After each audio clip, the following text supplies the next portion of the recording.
સપના જોવા પણ જોઈએ અને સપનાને જોયા બાદ તેને સાકાર કરવાના પ્રયત્નો પણ કરવા જોઈએ। આજે મારી સાથે એવા એક ખાસ વ્યક્તિત્વ જોડાયા છે જેમને મારે તમને મળાવવાના છે, કેમ કે એમનાથી તમને પ્રેરણા મળશે કે હા, તમે પણ સપના જુઓ। જી હા, ખાસ વ્યક્તિત્વ છે રિયા સિંઘા।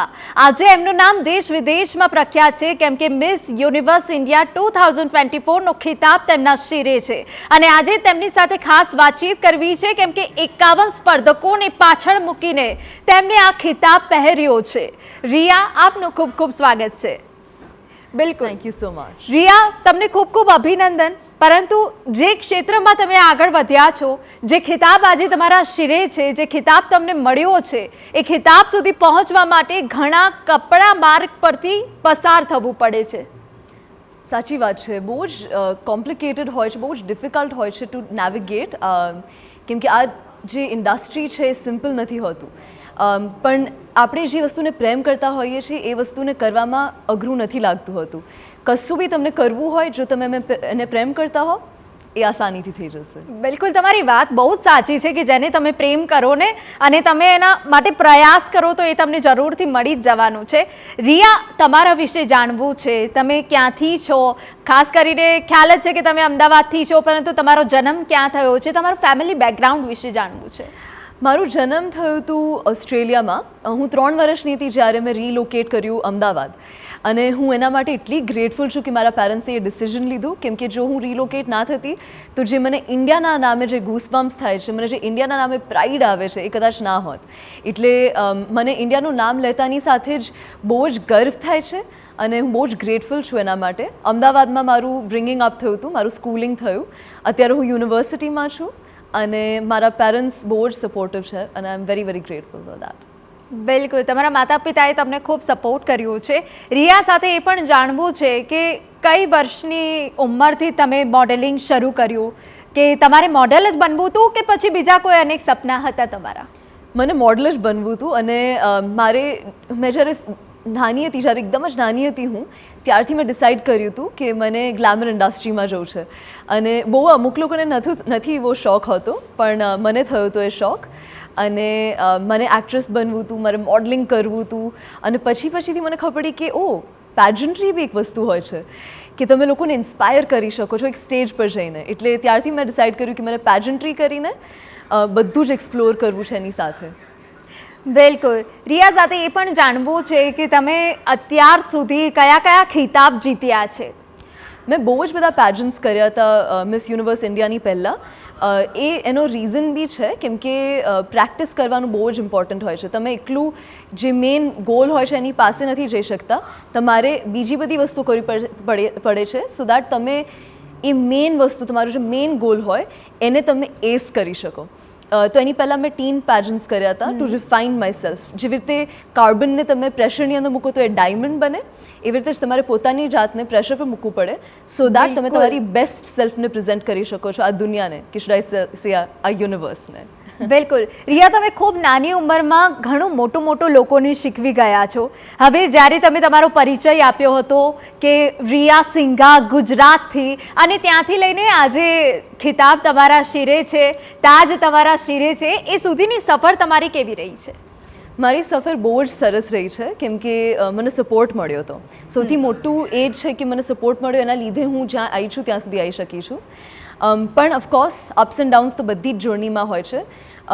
જે ડાઉન્સ હોય છે, હું એને ડાઉન નથી ગણતી, એને હું શીખવાનો સમય સમજું છું। તમે જ્યારે કોઈક વસ્તુને શીખો છો તો તમે એને સૌથી ઇમ્પોર્ટન્ટ વસ્તુ બનાવી દો છો। એટલે બહુ ઇમ્પોર્ટન્ટ છે કે તમે ફોકસ રાઈટ જગ્યાએ રાખો છો, મહેનત કરો છો, અને એમાં જ તમને સફળતા મળશે। બિલકુલ, માર્ગ તમે રિયા ગ્લેમર ઇન્ડસ્ટ્રીનો પસંદ કર્યો અને તેમાં તમે સફળ પણ રહ્યા, બરાબર। પરંતુ આ ગ્લેમર ઇન્ડસ્ટ્રીમાં પહોંચવા માટે ઘણા બધા કપરા માર્ગો પસાર કરવા પડે, ઘણું બધું સાંભળવું પડે, અને ઘણા બધા એવા અપ્સ એન્ડ ડાઉન્સ આવે, તો રિયા માટે સૌથી ચેલેન્જિંગ શું હતું? મને એક જ વસ્તુ યાદ આવે છે, જે કે મારી બિગિનિંગ ઓફ ધ જર્નીમાં જ્યારે મેં રનવે શો કર્યું હતું એક વખત, ત્યારે બહુ જ ડાઉન ફીલ થયું હતું, કેમ કે ત્યારે જાર્ગન વર્ડ્સ યુઝ કરતા હતા, એવા શબ્દો યુઝ કરતા હતા જે કે સમજ ના આવે। અને બીજી બધી જે મોડલ્સ હતી મારી આજુબાજુ એ વર્ષોના ડેકેડ્સ ઓફ એક્સપિરિયન્સ જોડે આવી રહ્યા હતા અને હું ત્યાં નવી મોડલ હતી. એટલે બહુ જ તકલીફ થઈ મને એ મોમેન્ટમાં. મને એવું થયું કે હું આ છોડી દઉં, ઇન્ડસ્ટ્રી મારાથી નહીં થાય. પણ ત્યારે મારા પપ્પાએ મને કીધું કે તું લાગી રહે, તું કર્યા કર, કેમ કે લોકો બધું જ કહેશે પણ તું સાંભળ નહીં, તું ફોકસ કર, તું શીખ. આ મોમેન્ટમાં તું જે શીખે છે એ તને આખા લાઈફમાં તને હેલ્પ કરશે. એટલે મેં એ મોમેન્ટને બહુ જ પોઝિટિવલી લીધું અને હું બહુ ગ્રેટફુલ છું કે મેં કશું જ ના છોડ્યું, હું લાગી રહી અને એટલે જ હું અહીંયા છું, નહીંતર હું અહીંયા હોઈ જ ના શકતી. બિલકુલ. અને ખૂબ મોટી વાત તમે કરી છે કે તમારા પિતાએ તમને કહ્યું કે પ્રયત્ન કરતા રહો, તમને સફળતા જરૂરથી મળશે. દર્શકો રિયા એ પણ જાણવા માંગે છે કે આખરે રિયા છે કેવા, રિયાને શું પસંદ છે અને શું ના પસંદ છે. હું નાની હતી ત્યારે બહુ જ શાય હતી. મને બહુ જ શરમ આવતી હતી બધી વસ્તુઓ કરવામાં, મને વાતો કરતાં બહુ શરમ આવતી હતી. ત્યારે મને લાગે છે કે પેજન્ટ્સ જ્યારે મેં શરૂ કર્યું 15 વર્ષના એજમાં, એને મને આખી બદલી કાઢી. હવે હું કેમેરાની સામે હોઉં તો હું સૌથી ખુશ હોઉં છું. એટલે મારું પસંદીદા જગ્યા હવે છે in front of the camera. મને એક્ટિંગ કરવાનો બહુ શોખ છે, મને બોલવાનો બહુ શોખ છે. એટલે જ તો પેજન્ટ્રી બહુ જ ઇમ્પોર્ટન્ટ છે કે હું લાગી રહું એના પર. કેમ કે ઇન્સ્પિરેશન બનવાનું મારે એ બનવું છે કે કોઈ નાનું છોકરું મને જોવે તો એ વિચારે કે આ તો મારા જેવી જ છે. હું જ્યારે નાની હતી ત્યારે પણ હું આવી જ હતી. બિલકુલ. એટલે એ મારે ઇમેજ બનવું છે, એ મારે આઇડલ બનવું છે એ નાના બચ્ચા માટે. બિલકુલ. રિયા, આજે ઘણા બધા માટે તમે પ્રેરણારૂપ છો કે જે યુવતીઓ મોડેલિંગ ક્ષેત્રે આગળ વધવા માંગે છે. તો આખરે જ્યારે એક મોડલ બનવું હોય ત્યારે શું બાબતોનું ધ્યાન રાખવું જોઈએ? મોડલ બનવું હોય ત્યારે તમારે એક વસ્તુ યાદ રાખવું પડે કે તમારે એકદમ જ કમ્પોઝ રહેવું પડશે. કેમ કે તમને એવા લોકો મળશે કે જે તમને બધા સપોર્ટ કરવા નથી માંગતા. બહુ લોકો તમને પુલ ડાઉન કરવાનો પ્રયત્ન કરશે, પણ તમે જો અગર એકદમ જ સ્ટ્રોંગ હેડેડ, થિક સ્કિન્ડ હશો તો જ તમે ટીકી શકશો. એટલે તમે એન્ટર થતાની સાથે એકદમ જ સ્ટ્રોંગ, એકદમ જ માઇટી અને લાર્જર દેન લાઈફ તમે એન્ટર થજો તો તમે સફળતા તમને મળશે. બિલકુલ. રિયા, તમારી સાથે વાત કરતા એ તો લાગે જ છે કે તમારામાં કોન્ફિડન્સ લેવલ ખૂબ જ સારો છે અને આ એજમાં કોન્ફિડન્સ લેવલ આટલું જાળવી રાખવો ખરેખર અઘરું હોય છે. તો આ કોન્ફિડન્સ લેવલ પાછળનું કારણ શું છે? કોન્ફિડન્સમાં એક જ વસ્તુ છે કે તમે જ્યારે ઓથેન્ટિકલી તમે પોતાની જાતને જાણશો, તમે જો પોતાની સાથની અંદર તમે જો સાચા રહેશો તો પછી તમને કોન્ફિડન્સ મળશે. એટલે be real, be true to yourself, you will be successful. બિલકુલ. તમે સ્ટ્રોંગ રહેશો તો તમે સક્સેસફુલ થવાના જ છો. રિયા, તમે અમદાવાદમાં રહ્યા છો તો અમારા અમદાવાદ વાસીઓ અને ખાસ કરીને ગુજરાતના લોકોને જાણવાની ઉત્સુકતા રહેશે, ફૂડમાં તમને શું ભાવે છે? ગુજરાતી ફૂડમાં મને ગુજરાતી થાળી બહુ ગમે છે. હમણાં જ હું ગઈકાલે વિશાલા ગઈ હતી. ફની સ્ટોરી એકચ્યુઅલી, હું જીતવાના પહેલાં જ્યારે હું ગુજરાતને રેપ્રેઝેન્ટ કરી રહી હતી ત્યારે હું જઈ રહી હતી વિશાલા. કેમ કે એ મારું એકદમ જ ગુડ લક ચાર્મ જેવી જગ્યા છે અને ત્યાં હું એકદમ પેટ ભરીને જમીને ગઈ હતી અને ત્યાંથી લોકોએ મને બહુ બધા ગુડ વિશેસ પણ મોકલ્યા હતા વિશાલાથી. અને પછી હું જ્યારે જીતીને આવી તો મારા જે નેશનલ ડિરેક્ટર છે, જે મિસ યુનિવર્સના ડિરેક્ટર છે નિખિલ આનંદ સર, ગ્લેમ આનંદના, એ પણ મારી જોડે અમદાવાદ આવ્યા અને મેં કીધું કે તમે જો વિશાલા નહીં જાઓ તો તમે શું જોયું.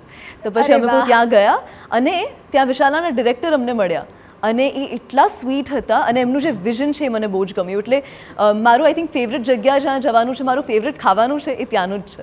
બિલકુલ. અને માણેક ચોક ફર્યા છો તમે ફૂડ માટે? હું ત્યાં ગઈ છું અને મને બહુ જ ઓવરવેલ્મિંગ લાગે કેમ કે ત્યાં એટલા બધા લોકો હોય અને ત્યાં એટલી બધી જુદી જુદી જાતની ખાવાની વસ્તુઓ હોય છે. પણ હા, મને વિશાલા અને માણેક ચોક બંને જગ્યા બહુ જ ગમે છે. બિલકુલ. રિયાનું ફેવરેટ આઉટફિટ કયું છે? શું પહેરવું રિયાને સૌથી વધારે ગમે છે? અત્યારે તો મને ગાઉન્સનો બહુ શોખ છે. અત્યારે હું જ્યારે ગાઉન્સ પહેરું તો મને સૌથી વધારે બ્યુટીફુલ ત્યારે ફીલ થાય કેમ કે બહુ જ એક્સ્ટ્રાવેગન્ટ હોય અને મને એવું ગમે છે. બિલકુલ. અને રિયા ડાયટિંગ કરે છે? સારો સવાલ છે કેમ કે હું ડાયટિંગ નથી કરતી. લોકોને જ્યારે હું ખાતી હોઉં ત્યારે એવું લાગે છે કે આ તો બહુ સાચવીને ખાય છે, પણ હું એક જ વસ્તુ મગજમાં રાખું છું કે જે મારા શરીરમાં જાય છે એ જો નેચરથી નથી આવતું, એ જો બહુ જ ઓવર પ્રોસેસ્ડ હોય છે તો મને ખાવાનો એનો શોખ જ નથી થતો. એટલે ના, હું ડાયટિંગ નથી કરતી, પણ હું જે હોલ ફૂડ્સ હોય છે મને એ જ ખાવાનો શોખ છે. બિલકુલ. રિયા, સાથે એ પણ જાણવું છે કે તમે હંમેશા સંસ્કૃતિને જાળવી રાખો છો.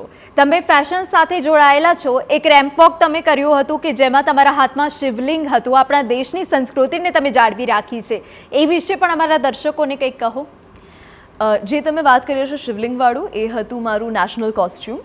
અને એ મેં પહેર્યું હતું મારા પેજન્ટ પર, કેમ કે એ એવો રાઉન્ડ હોય છે જેમાં તમારે કોઈક ઇન્ડિયન રિપ્રેઝન્ટેશન બતાવવું પડે. અને મને જે પહેલું મગજમાં આવ્યું હતું એ હતા શ્રી અહિલ્યાબાઈ દેવી. અને એ મને એટલે લાગ્યું કેમ કે she was a representation of women. એમને એવું હતું કે વિમેન એમ્પાવરમેન્ટ કરે 300 વર્ષ પહેલાં, જ્યારે વિમેન એમ્પાવરમેન્ટ જેવું કશું હતું પણ નહીં. એટલે બહુ જ મને ઇન્સ્પાયરિંગ લાગે છે એ વુમેન. અને એમને ત્યારે કેટલા બધા વુમેનને અપલિફ્ટ કર્યું હતું અને બિઝનેસીસ ક્રિએટ કર્યા હતા. એટલા માટે મેં એમનું ઇમેજ ચૂઝ કર્યું. અને અહિલ્યાબાઈ દેવી જે હતા એ હંમેશા શિવલિંગ હાથમાં પકડે. તમે કોઈ બી ઇમેજ એમનું જોશો તો હંમેશા શિવલિંગ હશે એમના હાથમાં. બિલકુલ. રિયા હવે ફેશનની દુનિયાના સિતારા બની ગયા છે, ત્યારે રિયા માટે ફેશન શું છે?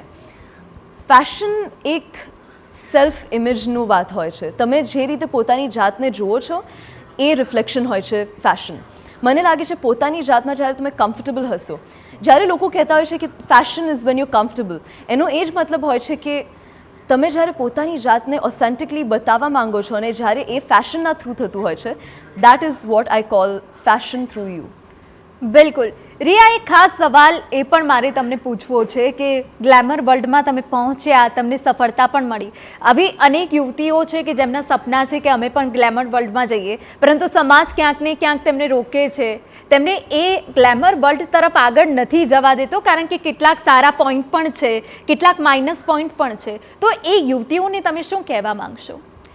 અમુક લોકો બહારથી જ્યારે ફેશન વર્લ્ડને જોતા હોય છે તો એ બહુ જ મિસકન્સેપ્શન તરીકે જોતા હોય છે, કેમ કે ફેશન વર્લ્ડ એકચ્યુઅલી એટલું ખરાબ નથી હોતું.